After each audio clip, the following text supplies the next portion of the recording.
Indonesia memiliki destinasi yang kaya akan sejarah, wisata, dan budaya.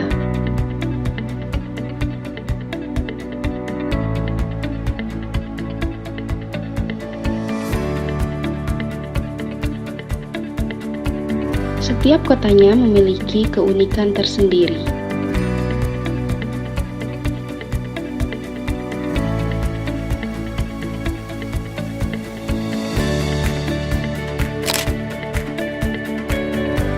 Seperti apa keunikannya? Saksikan Keliling Nusantara setiap hari Sabtu pukul 3 sore hanya di Trans 7.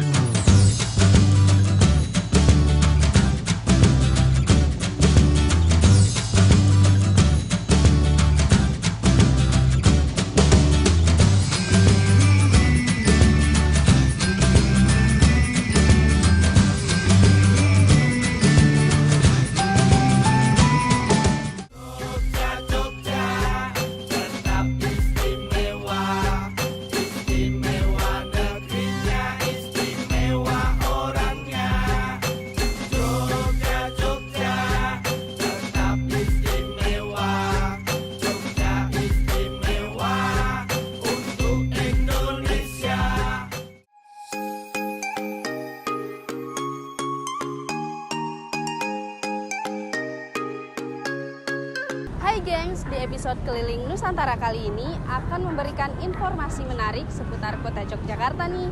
Bersama aku, Lady Lestari, mengukir kenangan di Yogyakarta. Penasaran kan aku mau kemana aja? Yuk ikutin aku terus.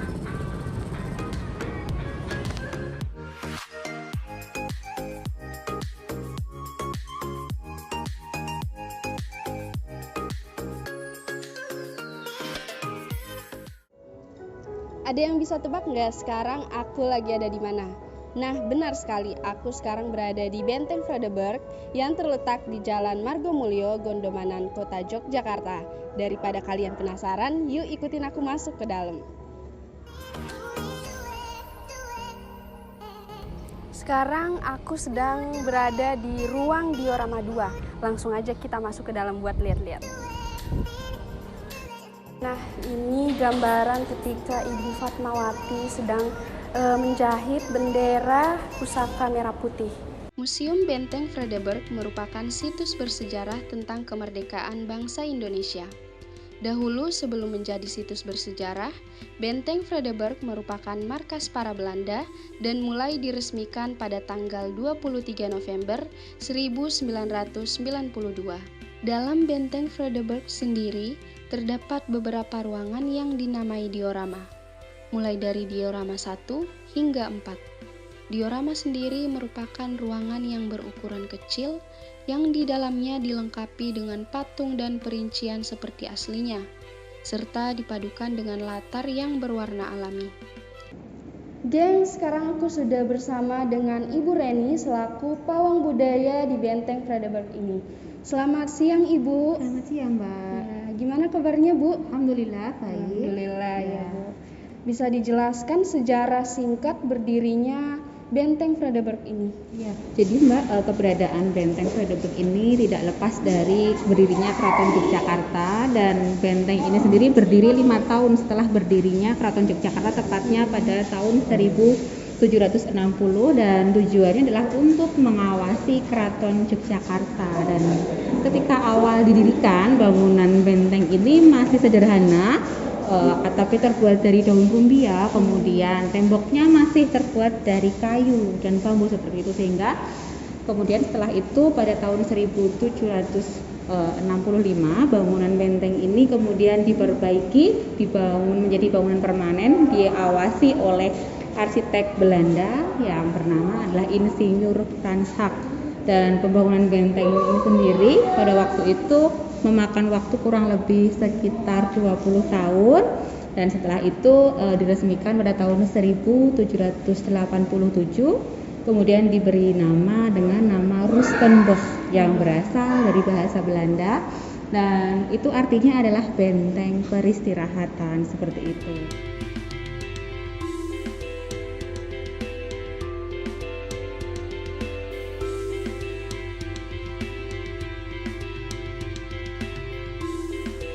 Secara keseluruhan, diorama yang disajikan di museum ini menceritakan peristiwa-peristiwa yang bersejarah di Yogyakarta, sejak meletusnya Perang Diponegoro sampai dengan masa Orde Baru. Di sini juga terdapat beberapa ruangan yang dinamai dengan diorama 1 sampai 4 ya Bu? Iya betul, Iya. dioramanya ada diorama 1 sampai dengan 4. Kira-kira apa sih Bu perbedaan dari keempat ruangan tersebut, mungkin dari segi fungsinya atau peninggalan-peninggalan yang ada di dalam atau gimana Bu? Ya, jadi kalau yang membedakan secara diorama 1 sampai dengan 4 adalah pembabakan atau periodisasi setiap peristiwa yang ada di ruang tersebut. Seperti ruang diorama 1 ini menceritakan tentang peristiwa sejarah yang terjadi di Yogyakarta itu sebelum Indonesia merdeka, dimulai dari Perang Diponegoro sampai dengan nanti ada Romusa atau pembangunan Selokan Mataram di Yogyakarta. Nah, nanti beranjak ke ruang diorama 2 itu adalah bagaimana perjuangan rakyat Yogyakarta pada masa awal kemerdekaan. Seperti kita tahu bahwa Yogyakarta ini juga pernah menjadi ibu kota Republik Indonesia ya. Jadi di sana digambarkan suasana dan juga peranan rakyat Yogyakarta pada masa awal kemerdekaan. Nah, nanti beranjak ke ruang diorama 3 itu di sana digambarkan perjuangan rakyat Yogyakarta dalam mempertahankan kemerdekaan. Ada nanti agresi militer Belanda sampai dengan adanya serangan umum 1 Maret. Jadi itu kurang lebih periodisasinya adalah sekitar tahun 1948 sampai 1949. Dan kemudian ruang diorama terakhir atau ruang diorama 4 itu adalah peristiwa-peristiwa di Yogyakarta dari tahun 1951 sampai tahun 1975. Di sana ada beberapa peristiwa, di antaranya adalah pemilu yang pertama di Yogyakarta, kemudian juga ada peristiwa Trikora, kemudian juga ada peristiwa G30 SPKI.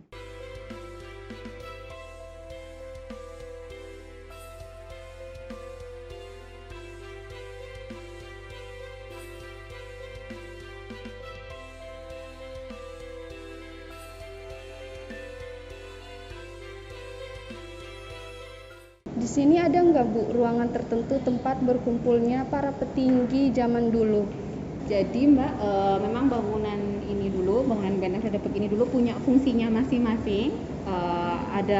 Bangunan difungsikan sebagai tempat tinggal bagi perwira, kemudian juga ada barak tentara, kemudian juga ada gudang mesiu. Nah, untuk pertanyaannya Mbak tadi yang apakah di sini ada tempat yang untuk berkumpul atau mungkin semacam ruang rapat gitu ya Mbak ya untuk para petinggi, itu bisa dipakai di ruangan yang di samping dari ruang diorama 2 ini, yang dulu difungsikan juga sebagai guest house atau dulu sempat juga difungsikan sebagai tempat tinggal bagi para petinggi Belanda. Jadi biasanya nanti akan diadakan diskusi atau mungkin pembahasan strategi perang yang dilakukan di ruang guest house tersebut. Oh iya Bu, saya tertarik dengan salah satu patung yang ada di sebelah sana. Mungkin langsung aja kita ke sana Bu. Oh iya, baik. Kita ke sana. Mari Bu. Ya.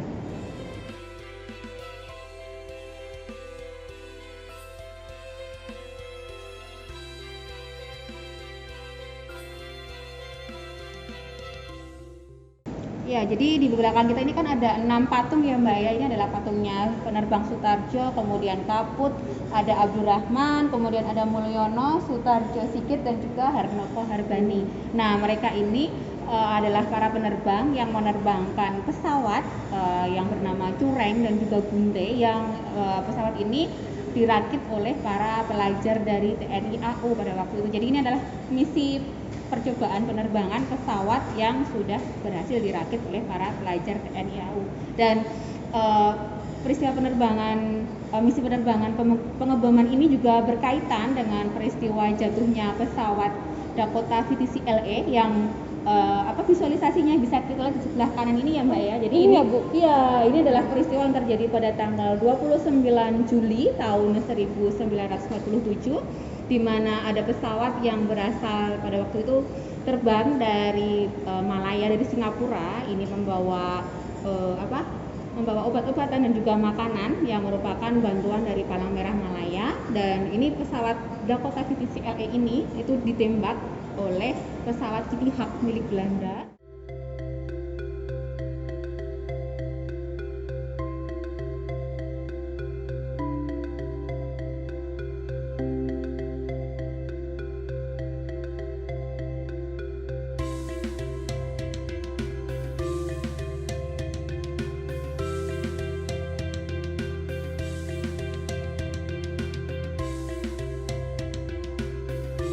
Nah, untuk teman-teman yang pengen kesini cukup membayar biaya masuk sebesar Rp3.000 saja. Kalian sudah bisa melihat sejarah-sejarah yang ada di dalam museum. Selain itu, terdapat beberapa tempat untuk kalian duduk dan beristirahat di sekitar museum. Yap, barusan kita udah eksplor beberapa peninggalan-peninggalan sejarah yang ada di Museum Benteng Fredericton. Gimana? Sangat menarik bukan? Kira-kira habis ini kita kemana lagi ya? Jangan kemana-mana ya, tetap di Keliling Nusantara.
Hai geng, sekarang aku udah ada di depan tempat pembuatan batik Monera.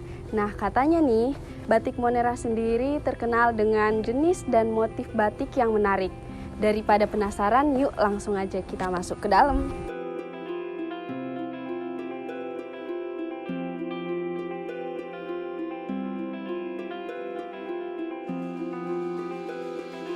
Batik adalah salah satu kesenian yang unik dan khas Indonesia, yang sejak dulu diakui keindahannya serta ketinggian filosofinya oleh dunia.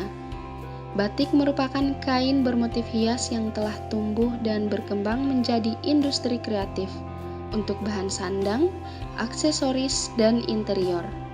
Ragam motif batik yang dimiliki Indonesia sangatlah beragam. Setiap daerah memiliki ciri khas motif batiknya masing-masing. Setiap goresan motif merupakan sebuah simbol yang mengandung suatu pesan yang ingin disampaikan.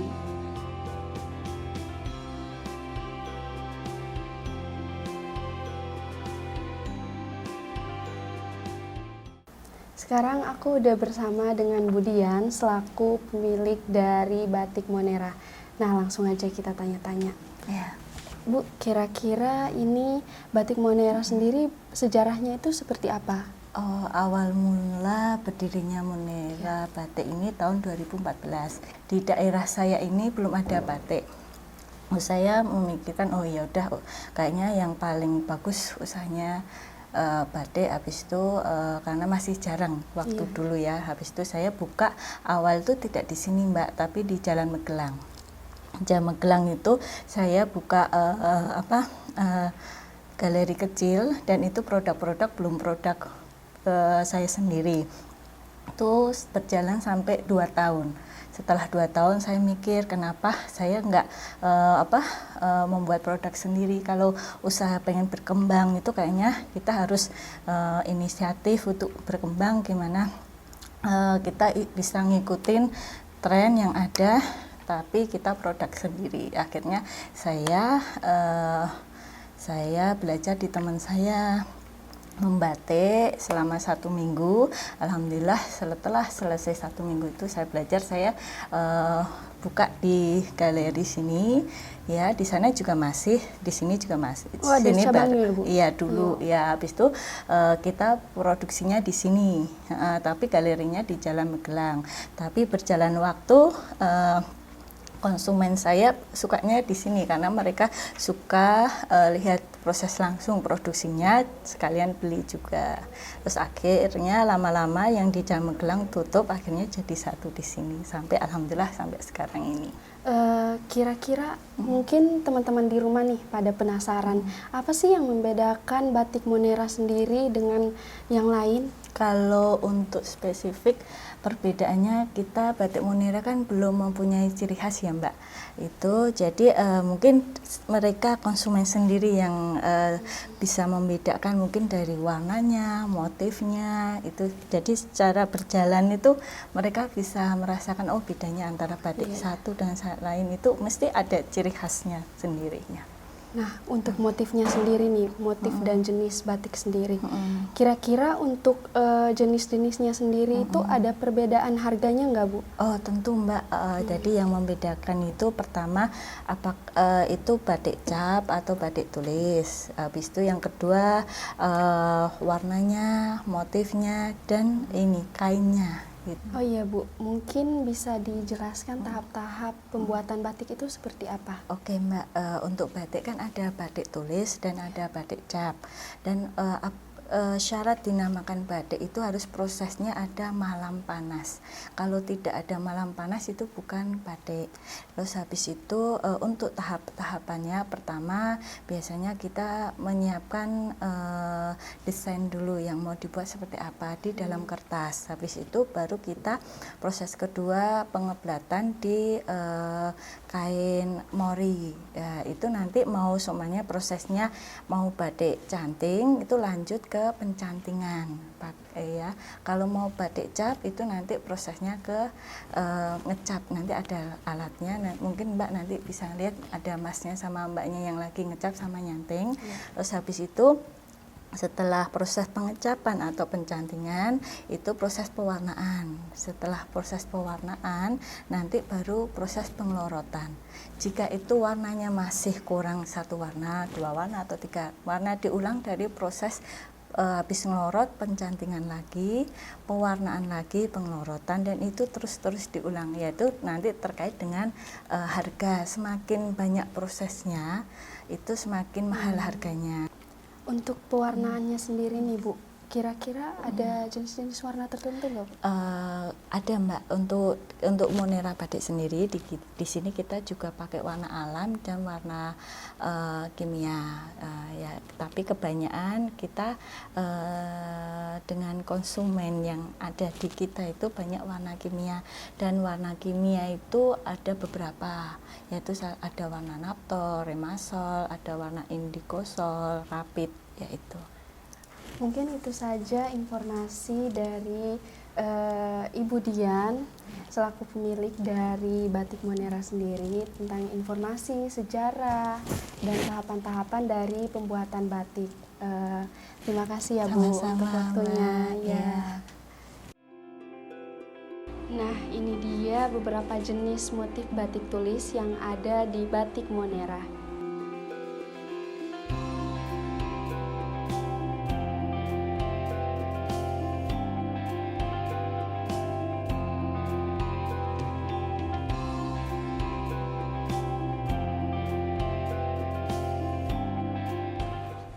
Nah, di dalam tadi aku udah lihat beberapa jenis dan motif batik yang ada di Monera. Nah, sekarang aku mau langsung aja nih nyobain proses dari canting. Gak sabar banget. Yuk, langsung aja.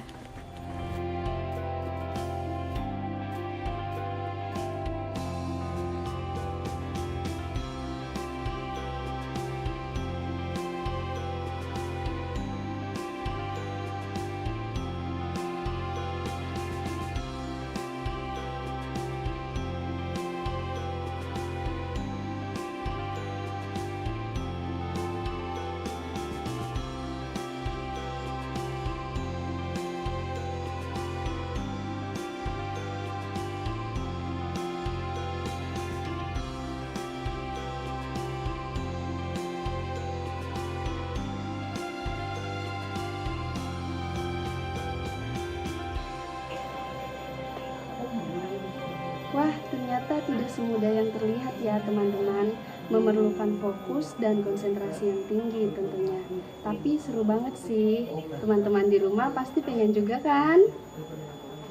Nah, tadi kita udah lihat-lihat nih proses-proses penyantingan itu seperti apa, proses-proses pembuatan batik itu seperti apa. Kira-kira abis ini kemana ya? Ikutin aku terus ya, tetap di Keliling Nusantara.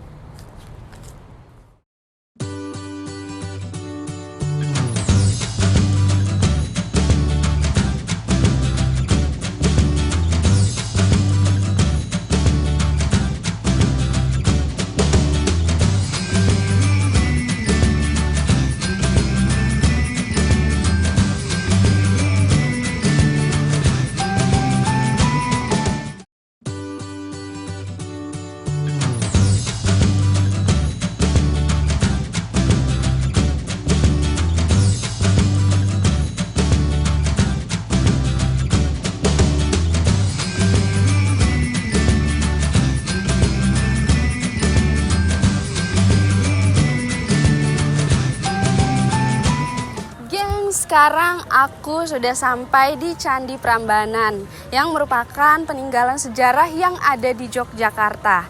Yang ceritanya di sini ada raja yang membangun 1000 candi dalam waktu 1 malam sebagai syarat pernikahan. Wah, menarik sekali ceritanya. Aku jadi penasaran nih, kira-kira di dalam ada peninggalan apa aja sih? Mending langsung masuk aja yuk. Tapi sebelum itu aku mau beli tiketnya dulu. Yuk.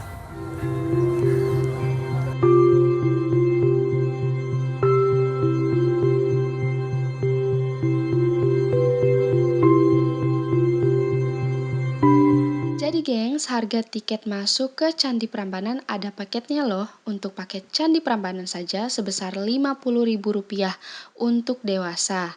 Dan untuk anak-anak yang berusia 10-13 tahun sebesar Rp35.000.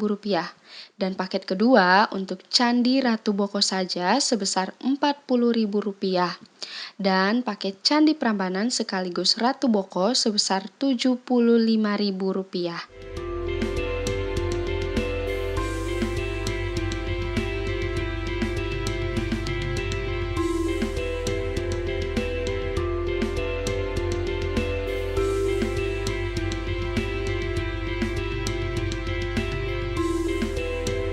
Candi Prambanan merupakan candi Hindu yang terbesar di Indonesia. Candi Prambanan dibangun sekitar pertengahan abad ke-9 oleh raja dari Wangsa Sanjaya, yaitu Raja Balitung Mahasambu. Dugaan tersebut didasarkan pada isi prasasti Siwagraha yang ditemukan di sekitar Prambanan dan saat ini tersimpan di Museum Nasional di Jakarta. Prasasti berangka tahun 778 Saka atau 856 Masehi ini ditulis pada masa pemerintahan Rakai Pikatan. Candi Prambanan berbentuk persegi panjang, terdiri atas halaman luar dan 3 pelataran, yaitu Jobo pelataran luar, Tengahan pelataran tengah, dan Jero pelataran dalam.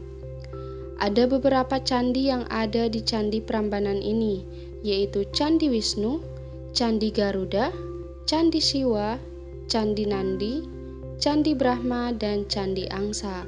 Di luar percandian terdapat batu-batu berserakan yang merupakan bangunan candi yang telah rusak dan sulit untuk direkonstruksi kembali. Konon, rusaknya candi-candi ini menjadi batu-batu yang berserakan karena bencana alam seperti gempa bumi. Geng, sekarang aku sudah berada di depan Candi Siwa. Nah, Candi Siwa ini diapit oleh kedua candi, yaitu Candi Brahma dan juga Candi Wisnu. Tapi sayang banget ya, aku nggak bisa masuk ke dalam. Padahal aku pengen banget nih lihat arca yang ada di dalam. Mending kita lanjut aja yuk, keliling-keliling.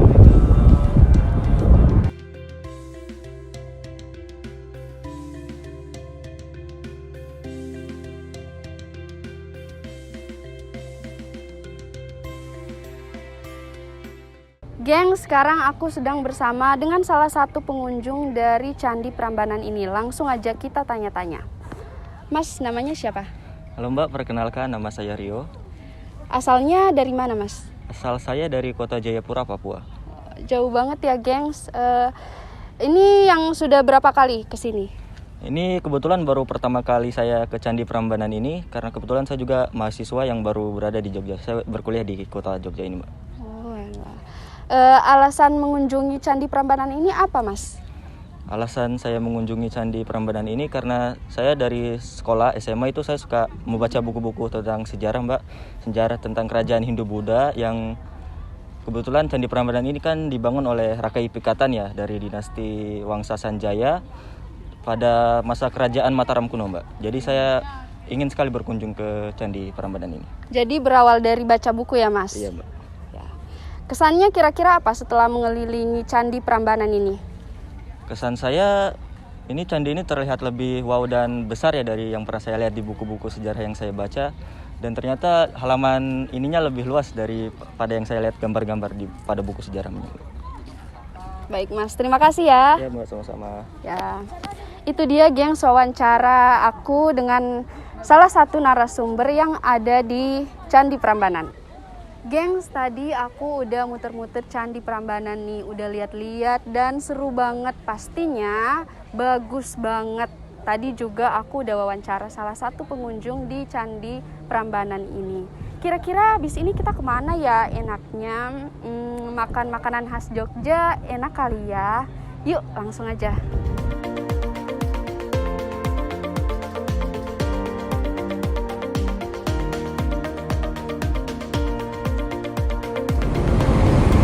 Hai geng, sekarang aku udah sampai di tempat makan. Nah, makanan yang satu ini nggak asing lagi di kalian. Mending langsung aja kita masuk ke dalam.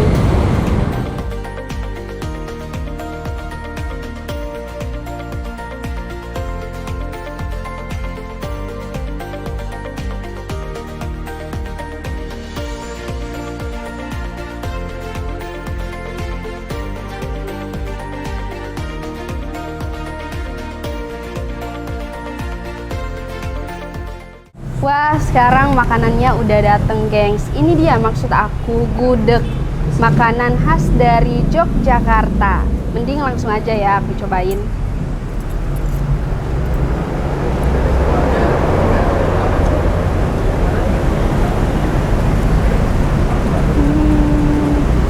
Cobain pakai tahu. Bismillahirrahmanirrahim.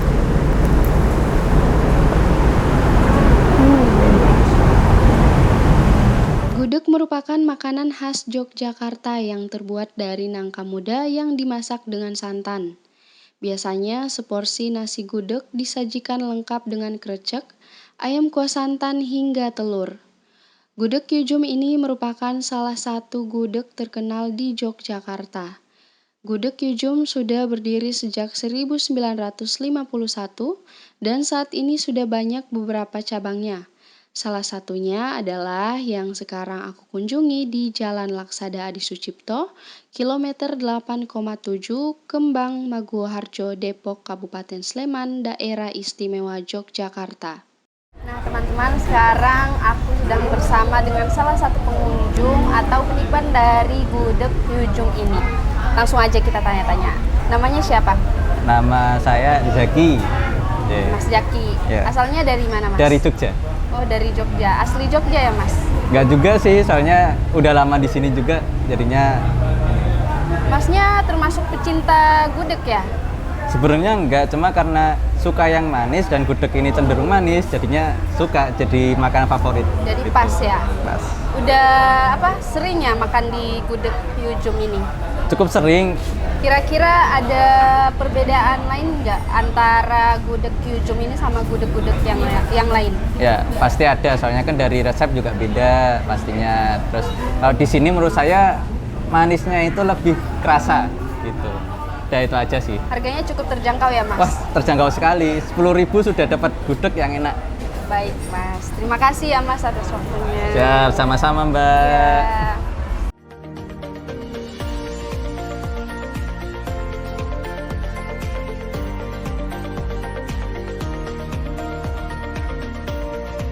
Geng, sekarang aku udah selesai makan dan tadi udah sempet wawancara salah satu pengunjung yang ada di gudeg Kyujum ini. Saking enaknya juga nih aku udah bungkus nih buat di rumah nanti. Gak kerasa juga nih waktu kita bersama udah cukup sampai di sini. Tapi jangan sedih ya, karena di episode-episode Keliling Nusantara bakal ada hal-hal menarik lainnya. Aku Lady Lestari pamit undur diri, matur suwun, dadah.